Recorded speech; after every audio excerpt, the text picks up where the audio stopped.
Hey guys, Feuerrm here, and today I'm going to be testing the Ferrari LaFerrari Aperta in multiplayer in Asphalt 9. The special event for this car has just concluded, so I figured it was a great time to make a video about it. My rank is 3377 at 2 stars with all upgrades and import parts applied that I could at this stage. Just a couple days ago, I did a video about the LaFerrari at max, and actually, at max that car is fairly close in rank to this car at 2 stars. So although I cannot show you now how this car performs at max, go watch Supersonic's channel if you would like to see a video about that. I can, however, show you how it does in comparison to its coupe sibling at the same rank. Compared to the Max LaFerrari, this 2-star Aperta has worse stats in each way except for handling, which is much better. So if you also have this car at 2 stars, or at least fairly close to my rank, it's going to feel probably more agile than the LaFerrari. However, I do not believe it is as good overall at this rank. Now, at max, it is a different story, because once I tell you the max stats, yeah, you'll see why it's the real king of A-Class in that case, but we'll have to wait to actually see that in action in multiplayer until packs come out for it, which I assume will be in a few months, sort of like packs came out for the Regera and Sheeran long whiles after their special events. So in this first race, we managed to beat these cars by quite a long shot. However, they were pretty close to our rank, except for that 3800 Corvette Grand Sport. But let's see how this car does when going up against some of the 3800, 3900, or even 4000 ranked top-end B and A-class cars. Remember, this car is at 3377. Now, it can go approximately 230 miles per hour at this rank, which is definitely not bad. I mean, it's faster than the Huracan, faster than the Corvette Grand Sport by quite a good margin. It's just slower by about 8 to 10 miles per hour than some of the other high-end B and A-class cars that are more top speed oriented. But how does this car do at max? Well, let me give you the stats. 366 top speed, 81 acceleration, 82 handling, and 70 nitro efficiency. That is the acceleration of the Bugatti Chiron, the handling of the Lotus Elise, the speed of the VLF, and the nitro efficiency of the Egoista, all rolled into one car. Now you can see why, at max, this would be a king of Class A and quite competitive against a lot of S-Class cars as well. And you bet that if I'm able to get some footage of this car at higher stars, I definitely will, because I think it's one of those cars that improves quite a bit in a lot of aspects between the different star-ups. And also remember, it is a 6-star car like the Feuerrm. And speaking of the Feuerrm, this Aperta has better stats than it in every way except for nitro. We barely lost to this maxed Huracan and beat 2 much higher ranked Corvette Grand Sports and 1 slightly lower ranked one. By the way, if I see any of you guys in multiplayer when I'm testing a car and the race that you were in does not make it into the video about the car, don't feel bad. It's not personal or anything. It's just that the races I ended up using in the video were better overall. So just in case anybody has been wondering about that. And thank you to everybody for the get well wishes in the comments. I am feeling better. So I found out something interesting the other day. The LaFerrari Normal and the LaFerrari Aperta actually have pretty much the exact same stats in real life, even though in Asphalt 9 the Aperta is a lot better. I'm not entirely sure why they decided to do that. Now in this race we're facing 3 VLFs that are all about 500 rank higher than us, and that car is approximately 10 miles per hour faster as well. One of them is the one directly ahead of us right now. I have made a couple videos about the VLF in the past, and I've always found it to be just a very well-rounded and good car in general, mostly stable as well. So yeah, if you can star that one up to high stars, it's going to do very well for you in multiplayer, and you can beat a whole lot of cars. However, with the Aperta's slightly better handling, we do manage to catch up to him around that Cairo turn, but then he, with his better speed, manages to get away here, and thus we're not able to completely catch up with him, and we have to settle for second. But a pretty close second, which is not too bad for a car 500 ranked below. And we beat the other 2 VLFs, as well as a Feuerrm and a couple of Grand Sports. In this next Cairo race, competition is not quite so stiff. However, there's still a VLF and a BC that are both quite higher ranked. Something that multiple people have said to me fairly recently is that I should test more cars in the secondary seasons rather than the main classic ones, because they say in the classic ones there's people are less skilled, the main ones that you will race against,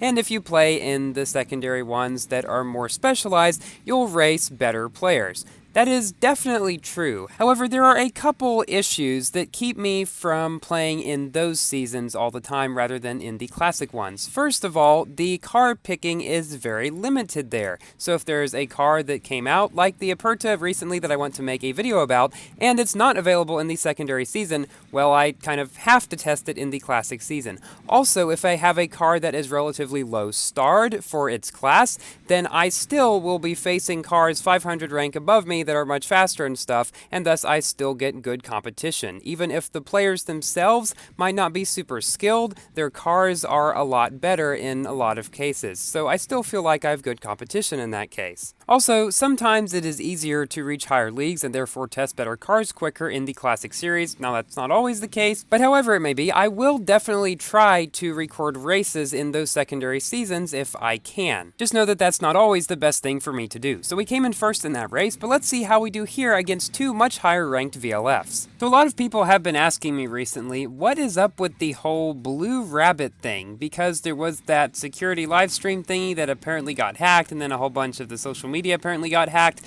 It is not hacking at all. It was just a Gameloft troll as far as I know, and it's to create hype for some sort of event that will probably be coming. At least that's what I'm pretty sure it will be at this point. Since the Aperta special event has ended, and it literally lasted an entire month, 31 days, the Just Go event cannot be too far away, because they usually do one every 1 to 1.5 months. Because the way I've found that out is I do a stream every time there is an event, and wow, that was an annoying girl there. But yeah, I usually end up doing a stream once every month or month and a half, and that is when these special events are, so that's how I sort of figured that out. Thankfully, even with that pretty bad mistake back there that cost us a lot of speed and time, a VLF that was directly behind us took the long way, and that cost him even more time. I would say that this is probably my least favorite US Midwest track for multiplayer aside from Canyon Launch, because I do not like either the beginning or the end of this one either. But at least it's not entirely annoying all the way throughout like Canyon Launch seems to be. And we managed to pull away from everybody else and come in first place here with nobody else on the map at the end. We ended up beating those VLFs and the F12 TDF as well by a few seconds. And in this next race, our main competition is a 3800 VLF. Those VLFs are very popular this season, so we're pretty sure the Just Go event is coming quite soon, but a lot of people have been asking me just what is it going to be like? What is up with this whole key thing? And my honest answer is, I really don't know. I don't have any information about that, and at this point, even if I did, I probably would not be allowed to share it. But yeah, I do not know about the key thing. Most likely, there will be some way we need the key in order to unlock the car, rather than getting blueprints to unlock it, and then we will need the blueprints in order to start it up. At least that's what it looks like to me, because it doesn't look like you can even use blueprints in order to unlock it, but it definitely does have more stars. So that's my speculation on that matter. I have no idea, however, how we will end up getting the key. The only thing I can really think of is that they're trying to make this more like some of the old Asphalt 8 events, where you did not get blueprints for the car throughout it, and you just had to complete a specific race, in that case the final AI, in order to win the car. Perhaps they are doing something like that here. I don't know, but of course, once that event comes out, I'll make a video or talk about it in a stream or something about it, just so you guys know a bit better how to deal with it. And after the Just Go event, and after all the cars in this update have come out and been tested, I'm going to make a third best and worst cars in each class video, and I hope this one will be 100% accurate. I'm gonna try my very best, with the help, of course, of some other very skilled players with very good garages. Now for our final race in the video, against, you guessed it, 3 VLFs, and there is an Aventador SV as well. So now it's time for me to give my general review about this car. At 2 stars, it is nothing remarkable, however, it's not particularly bad either. I would say, yeah, if you've got this at 2 stars, try it out in multiplayer, but don't expect super amazing results or anything. Now, I know some people have managed to get it 3 and 4 star in the events, and at 4 stars, I can imagine it being quite good for sure. So I may try to get some footage of a 4 star or higher ranked one, as I said earlier, but yeah, definitely try it out in multiplayer. You will like it a lot better than the normal LaFerrari, I can pretty much guarantee you, at least by how it drives. Currently, we are on the tail of a VLF. That has seemed to happen quite a lot in this video. Let's see if we can catch up to him by the end of the race. And Thanos just connected after I knocked him down earlier in the race. Do I have a clone? If that was the case, I guess you could say this race was Clone Wars. To take your mind off those awful jokes, notice now that we have managed to get into first place ahead of this VLF. And to sum up this video, I guess I would say this car, yes, is the king of A-Class at max, but at the stars people have it at now, it is not. However, it will still do decently in multiplayer. Thank you all for watching. Please like the video if you've enjoyed and consider subscribing for more Asphalt and Forza content and to see that music video at 24,000 subs. And I will see you in my next video. Goodbye!